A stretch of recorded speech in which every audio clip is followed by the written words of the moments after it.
l'impressione di... Bella! Bella! Bella! Sì, era proprio bella. Riassumiamo in questo video tutto quello che è successo tra Martina e l'Aprilia dal primo comunicato di Noale, perché avevo già fatto un video quando era esplosa la bomba, quindi se ve lo siete perso andatelo a recuperare, così come dovete andarvi a recuperare lo scorso dopogara del GP di Silverstone, dove vi avevo comunque detto che avrei fatto un video dedicato su questa situazione. Ho voluto aspettare l'Aprilia All Stars perché dicevo, vabbè, lì ci saranno sicuramente delle dichiarazioni di Martina e avremo un quadro più chiaro. Direi col cazzo, perché pochi giorni prima dell'evento, come una bomba dal nulla, è uscito con delle belle storie Instagram dicendo me ne voglio andare. Addios! Ragazzi, io la lancio abbastanza forte, ma occhio perché c'è in gioco l'intera carriera da come possono andare certi eventi e tra poco approfondiamo. E poi vi ricordo che tra pochissimo uscirà una bella chiacchierata in un nuovo format che apriamo, che riproporrò quando ci sarà la possibilità. È stato difficile, sì, uno perché la mentalità della Superbike era molto più easy. Ho avuto il piacere di parlare 40 minuti con Ruben Chaus e abbiamo parlato un po' di tutto, anche del caso del Martina Aprilia, quindi iscrivetevi per non perdervi quel video perché a brevissimo esce e poi anche per rimanere sempre aggiornati sia qui che sui miei social. Ricapitolando la situazione, dopo il primo scoppio c'è stato il comunicato dell'Aprilia, rileggiamolo insieme e poi facciamo una breve analisi. Il contratto fra Aprilia Racing e Jorge Martin è valido ed efficace e come tale deve essere rispettato fino alla sua scadenza, fine del 2026, da entrambe le parti, come del resto fatta Aprilia Racing che lo ha onorato in ogni sua parte, nei tempi e nei modi previsti e così sarà anche in futuro. Tutto il team supporterà Jorge nel suo percorso di recupero fisico, come sempre fatto, e non vede l'ora che torni in pista con la RSGP. Come l'ho interpretato io questo comunicato? Che in pratica è una guerra, perché qui Aprilia voleva proprio far intendere tre cose. Che tu, Jorge Martin, hai un contratto fino al 2026 e lo devi rispettare, e dato che hai 2 anni di contratto a noi, non sta bene che tu voglia usare questa clausola ma vuoi proporre 6 gare aggiuntive. Il contratto è di 2 anni e noi non vogliamo modifiche. Terza cosa, è un comunicato che fa intendere proprio che Aprilia rimane sulle sue idee e non negozia, si capisce che c'è della diatriba, quindi le indiscrezioni che erano uscite erano vere che Martin voleva andare via. Quindi una volta uscito questo comunicato comunque atteso, Martin mette questi 2 post su Instagram, uno dove mette questa foto dove c'è la scritta The comeback is personal, che è una frase che mi sto ritrovando anch'io da un po' di tempo, non mi era nuova, che tra l'altro non c'era nessun commento di Aprilia in quel post e quindi altra cosa che ci faceva capire che c'è una guerra in corso. C'è questa risposta di Aleix Espargaró, magari approfondiamo qualcosa anche su di lui, che sembra comunque voler dire un po', sto dalla tua parte, ecco. E poi un altro post prima di Silverstone dove diceva che presto avrebbe raccontato la storia. Allora, io questi post criptici sinceramente non li reggo molto, cioè perché bisogna mettere queste frasi o altre cose che rimandano alla situazione facendo un po' i vaghi senza uscire allo scoperto? È una situazione molto delicata dove ci sono in gioco delle poste molto alte e io direi subito come stanno le cose senza tirarla molto in là. Questo è il mio commento da spettatore esterno, perché comunque dall'altra faccia della medaglia questi post dove c'è del mistero ci stanno perché fanno suscitare hype, attesa, adrenalina, quindi sì, da un lato non li reggo, ma dall'altro strategicamente parlando sono riuscito anche a non fare lo scioglilingua, parlando a livello di visibilità ci possono stare, fai hype diciamo.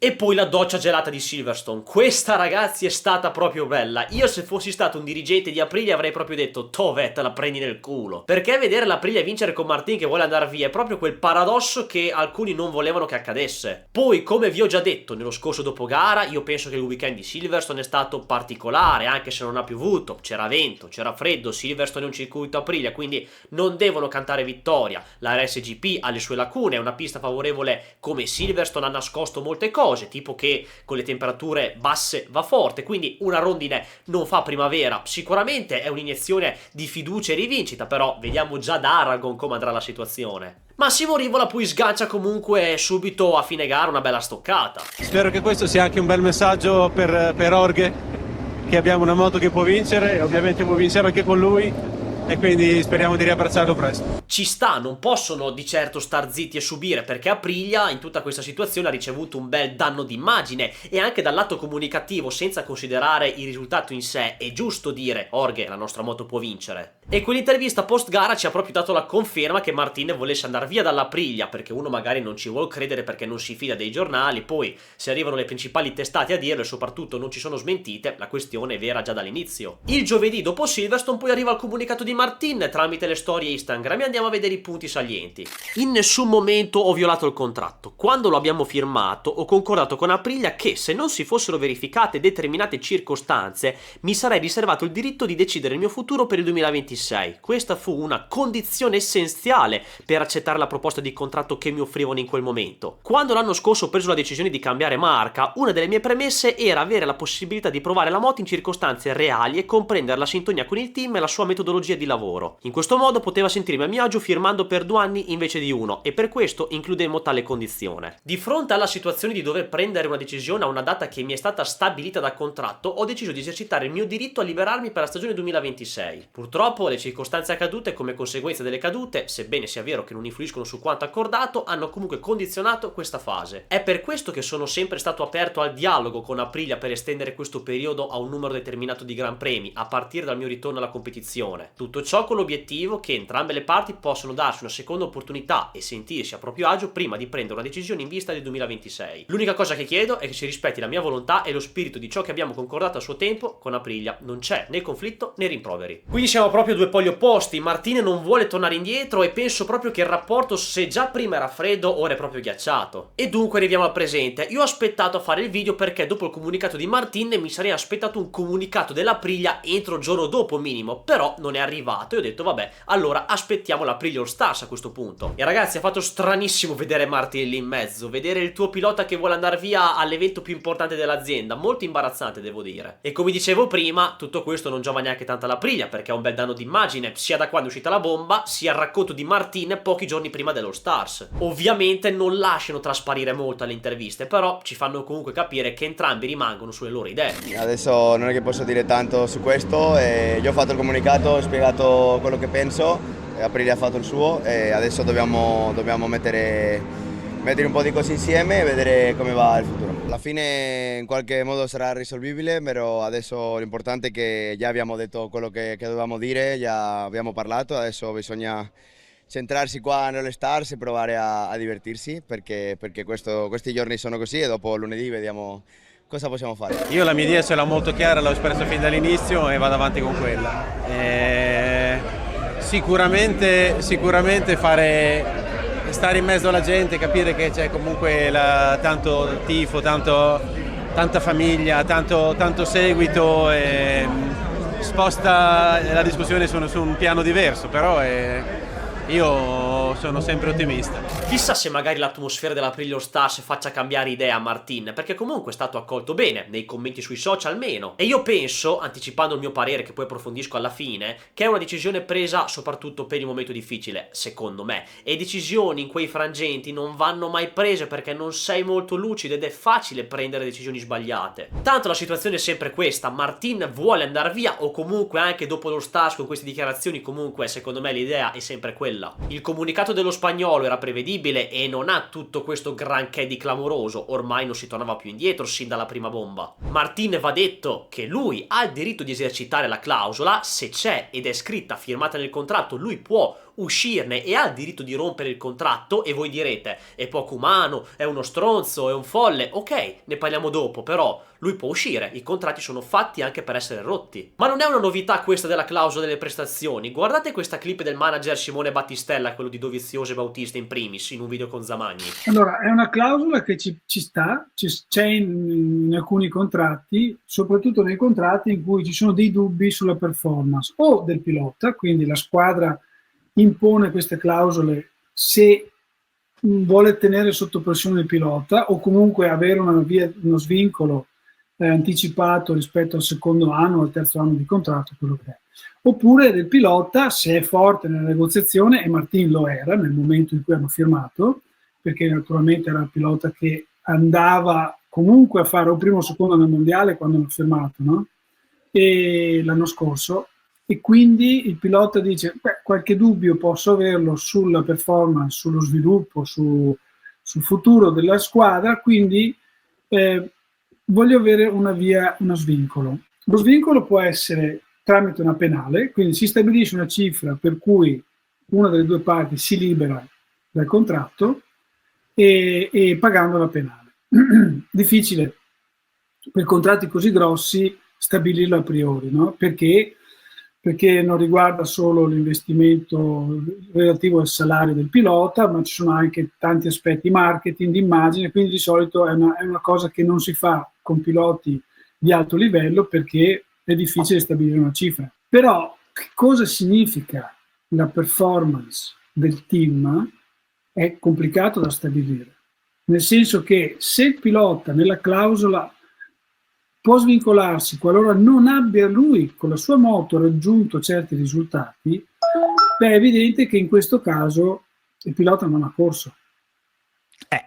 Ed è il motivo per cui magari chiede una dilazione, no, nella decisione, cioè chiede ulteriori gare. Poi la questione del prolungare di 6 gare la prova per vedere se rimanere, a me viene da ridere perché la leggo come una troiata. Giustamente Aprilia dice no, perché uno ha un contratto di 2 anni e poi perché è un po' una presa per il culo, perché Martin dicendo voglio allungare di 6 gare per vedere se la moto va forte è solo per pararsi il culo a mio modo di vedere, cioè vi faccio vedere che sono solidale, proviamoci qua e là, ma in realtà aveva chiaro sin da subito che secondo lui la moto non ha potenziale, che l'abbia capito dai primi giri no, non cambia, secondo lui la RSGP non soddisfa le sue aspettative. La vittoria di Silverstone non cambia nulla, se per Orge la moto non ha potenziale, non è che se vincono una volta in una pista favorevole cambia idea, lui rimane su quella posizione, perché se veramente volesse provarci non eserciterebbe la clausola, lui vuole andare via e voi direte ma non ha mai visto il vero potenziale della moto perché non ha mai girato, ha fatto solamente pochi giri. Verissimo, lo dico anch'io, infatti per me è un grande rischio per la sua carriera, perché qui c'è in gioco una carriera. Adesso viene il bello, il braccio di ferro, con Martin che vuole usare la clausola e Aprilia che respinge questa richiesta. Perché per Noale non sono state fatte 6 gare e questa clausola non si può usare. Per Martini non aver corso è equiparato al fatto che la moto gli ha causato questa situazione. E dunque si va per avvocati a tribunali adesso, se Massimo Rivola ci viene a dire che è fiducioso. Cosa vuole intendere? Che Martin cambi idea oppure che avrà ragione lui a livello legale? Entrambi comunque hanno le loro colpe. Martin che non vuole provarci più di tanto a estrapolare il potenziale dell'Aprilia perché sa che probabilmente non ne ha abbastanza, e l'Aprilia che ha fatto un contratto in modo frettoloso. Questo è il mio parere contro Noale. Non parlo della clausola in sé perché col senno di poi è facile dire ma Massimo Rivola non doveva far firmare quella clausola, perché se Martin non si fosse rotto staremmo parlando di tutt'altro. Quindi il mio discorso contro Aprilia non è per aver messo quella clausola, perché non è la prima volta che vengono inserite delle clausole di prestazioni nei contratti come abbiamo visto prima. È diventata virale per questa situazione, ma in passato c'erano già, ma ovviamente dei precedenti di attivazione non ci sono mai stati. Ma piuttosto sul fatto di essere stati troppo frettolosi nel far firmare Martin al Mugello, perché qui non si parla del senno di poi, possiamo andare dentro la situazione del 2024. Martin era incazzato nero perché la Ducati aveva scelto Marquez, quindi lui di pancia, di irruenza, distinto in modo esplosivo nel modo in cui è il suo carattere, cerca la prima scappatoia alla disperata, e questo dimostra che la maggior parte delle decisioni impulsive nei momenti non proprio migliori siano sbagliate, perché Martin non aveva neanche ponderata questa possibile scelta del se magari Ducati non mi conferma cerco qualcos'altro, no, non l'aveva neanche pensato, quindi era proprio impulsiva. Quindi ok, l'aiuto di Espargaro va bene, ma Aprilia poteva gestirla con più calma. Io capisco che ti sta arrivando quel fantomatico top rider che tanto cercavi per riuscire a portare la moto a un livello superiore, quindi ci sta la fretta di prenderselo subito, c'è l'adrenalina e il pensiero non facciamocelo scappare, ed è proprio questo il punto, farcelo fottere da chi? È questa la chiave. Nel 2024 l'Aprilia era l'unica opzione reale per Martin. Tolta Ducati, dove pensava di andare? Da nessuna parte, perché la Honda era la moto peggiore del paddock e la Yamaha la seconda peggiore. Vi siete già scordati che nelle ultime posizioni fino all'anno scorso c'erano loro tutte in fila? In KTM era infattibile perché ci aveva già rotto un altro contratto, sempre sfruttando una clausola, quindi ha un vizio, ve l'ho riassunto in questo video breve che trovate nelle schede. Quindi ok, Martin che scappa a gambe levate in preda al panico, ma Aprilia poteva fare le cose meglio da questo lato. Potevano creare un contratto con più calma, poi magari avrebbero potuto mettere la clausola e va bene, ma sicuramente è diverso fare un contratto così con più calma che in una notte, da come ci viene poi raccontata. Che poi ragazzi, stiamo qui a parlare, ma potevano non mettere la clausola, potevano fare il contratto con più calma, tutte cose che diciamo solo perché è scoppiata questa situazione. Se tutto fosse andato per il verso giusto, noi non saremmo neanche qui a parlare di questa cosa, non sapremmo neanche dell'esistenza di questa clausola nel contratto di Martin. Però queste sono le corse, tutto può capitare e come dicevo adesso viene il bello, perché il rapporto è insanabile, si potrà magari recuperare qualcosa in futuro davanti a un bicchiere di vino, ma adesso in questo momento è proprio guerra. Non nego sicuramente che non si possa recuperare, tutto si può recuperare, però intanto io se fossi l'Aprilia direi, bene, tu sei ancora convinto di usare la clausola e vuoi andare via a fine 2025? Ok, tu non metti più il culo sulla nostra moto fino a fine anno, non corri, non entri neanche nel box, magari ti aiutiamo con le cure mediche, ti paghiamo lo stipendio, entri nell'hospitality, quello che vuoi, ma non corri. Come si può pensare di far correre un pilota in questa situazione? Che atmosfera ci potrà mai essere nel box con uno che vuole andare via e ti ha praticamente bocciato la moto? E rimanere un anno fermo, poi soprattutto quando ritorni da un infortunio, rimettersi in sella senza aver mai provato è molto difficile, pure se hai un bel talento magari. Che poi in questo momento non si sa ancora quando Martin possa tornare in un weekend alla MotoGP, sia per l'infortunio o magari anche perché Aprilia potrebbe avere in mente l'idea di non farlo più salire in moto se dovesse rimanere sulla sua idea di voler andarsene. Ma alla fine secondo me gli faranno fare il test e tornerà a correre in questa stagione. Io sinceramente vi ho dato la mia idea, ma non credo che Aprilia sia così severa, anche se potrebbero farlo. Adesso si va per avvocati, tribunali, è una situazione che rischia di protrarsi per un po' di anni. Cioè rischia di andare per le lunghe e finché la cosa rimane in tribunale, quando ci andrà, se ci andrà, quindi fino a quando non sarà dichiarato ufficialmente che Martin potrà andare via da Aprilia sia a fine 2025 o a fine 2026, lui rischia di non correre per un determinato periodo di tempo. Poi magari la risolvono subito, non lo so, ma qui c'è in gioco anche una carriera. Secondo me, fino a quando questa situazione non verrà risolta al 101%, lui non corre. O se no, come dicevo prima, lui appena è pronto, dopo l'infortunio, torna in sella normalmente. Sarà molto interessante vedere questo sviluppo. E dunque, io non mi permetto di giudicare le scelte altrui perché ci sono dinamiche dietro che noi non conosciamo nel dettaglio, ma se devo dire la mia, come farò sempre, è che Jorge Martin secondo me si è preso un bel rischio. Poi a me le persone che rischiano piacciono, ci mancherebbe, sono pro al rischio. Poi sì, si è preso un bel rischio sia per la questione di forse non poter correre per un bel periodo di tempo, perché la Aprilia ha i suoi avvocati, direi belli tosti, e anche perché va bene che Yamaha e Honda stanno tornando, ma ci vorrà del tempo. Magari qualche commento che le avrà fatta Aleix Espargaró sulla Honda potrebbe averli influenzato durante il suo recupero e aver detto la Aprilia comunque non è tutta sta gran moto, la Honda sembra tornare, vediamo cosa si può fare. Che garanzie hai adesso di salire su una Yamaha o su una Honda che attualmente non sono così nettamente più forti della Aprilia? Adesso sì, stanno facendo meglio, magari in futuro già a partire dal 2026 gli sono costantemente davanti, ma solo con i loro top rider talentuosi, non con tutti i piloti. Quindi forse Martin potrebbe essere comunque uno di quelli che va forte sin da subito perché il talento ce l'ha. Però mi sembra anche una decisione non molto bella verso Aprilia, poco umana. Lo si può dire perché Aprilia va in guerra con Martin, non è che stanno cercando di risolvere insieme, sono uno contro l'altro. Da fuori si può prendere posizione, c'è un grande danno di immagine per Noale. Ti hanno voluto addirittura aiutare anche nel tuo infortunio proponendo la regola di mettere il test sulla MotoGP per infortunati, che è stata approvata oltretutto, e alla fine te ne vai? Te ne sbatti i coglioni? Io alzo le mani perché la clausola, se c'è, può usarla e quindi ha il diritto di farlo. Poi in che modo venga usata è un altro discorso. Torniamo al discorso di prima, potrà essere stronzo, poco solidale ad usarla, ma se ha il diritto di esercitarla, qual è il problema? Io capisco che secondo te la moto non ha potenziale, l'avrai capito sin da subito, ma almeno riprovaci un attimo senza voler dire di attivare la clausola. Non hai mai girato praticamente, magari lo dici dopo quando torni, perché arrivi anche da un infortunio. Martin sbaglia anche i tempi dal lato comunicativo, secondo me, poteva forse aspettare di tornare in sella, ma si affretta di non voler perdere tempo, avrà le sue motivazioni. Approfitto anche per dare un grande in bocca al lupo a Marini che si è sfracassato tutto, minchia, secondo me avrà dato un bel ciocco. E dato che probabilmente non lo rinnoveranno indipendentemente da questo infortunio, diamo via al mercato piloti. Aprilia adesso in questo momento preciso non ci pensa nemmeno a chi mettere in sella per il 2026, perché tanto sì andranno in tribunale, ma Martin a mio avviso sull'Aprilia non ci corre più, è finita. Ci dovranno far solo dare dei risarcimenti, è diventata un'altra questione ora. Poi magari mi sbaglio e entro fine stagione torna a correre, può succedere di tutto. Quindi Martin, a meno di clamorosi stravolgimenti, va bene, lo possiamo vedere in pista nel 2025 al massimo, ma in Aprilia nel 2026 non lo vediamo, perché una casa non può far correre un pilota contro voglia e soprattutto uno che ti dichiara esplicitamente che vuole andare via. La scelta più veloce sarebbe quella di promuovere Ogura dal team satellite, o magari, non so, puntare su un Bastianini che da KTM si potrà liberare anche lui, perché comunque avrà delle clausole particolari e vedremo chi pagherà le penali. Difficilmente Pecco Bagnaia si muoverà perché è blindato in Ducati e salire su un'altra moto adesso non ti dà garanzie per giocarti il titolo, e anche perché uno che rispetta i contratti non ha proprio parlato alla grande nei confronti di Martin dicendo appunto che i contratti andrebbero rispettati. C'è Morbidelli in scadenza, quindi magari si muove in Aprilia e Valentino realizza il sogno di prendersi Acosta, che comunque anche lui in un modo strano può liberarsi, anche se ho sempre detto che per me Pedro rimane in KTM anche nel 2026. Se ne parla sempre di un suo possibile trasferimento nel 2027 che secondo me non avverrà, anche nel 2026 Acosta rimarrà in KTM, ma comunque vediamo, tra il Mugello e l'estate ci saranno dei giorni molto scottanti. Magari la Honda, in attesa di Martinez, se la situazione non dovesse essere risolta in breve termine, potrebbe promuovere Zarcone il team ufficiale con 2 anni di contratto nel 26 e 27, fare un pre-contratto a Martinez per il 2027 se riesce a liberarsi in tempo e non rinnovare Mir perché comunque fino al 2026 lui sarà in Honda, quindi una coppia Zarco-Martin a partire dal 2027. Insomma, fantamercato, tutte idee strane che mi girano per la testa. È molto bello fare queste previsioni e giocarci in cima, ma alla fine la realtà è sempre un'altra. Fatemi sapere la vostra nei commenti ragazzi su questo bordello allucinante, ricordatevi di iscrivervi e di seguirmi su tutti i miei social e noi ci vediamo presto per un nuovo video. Ciao!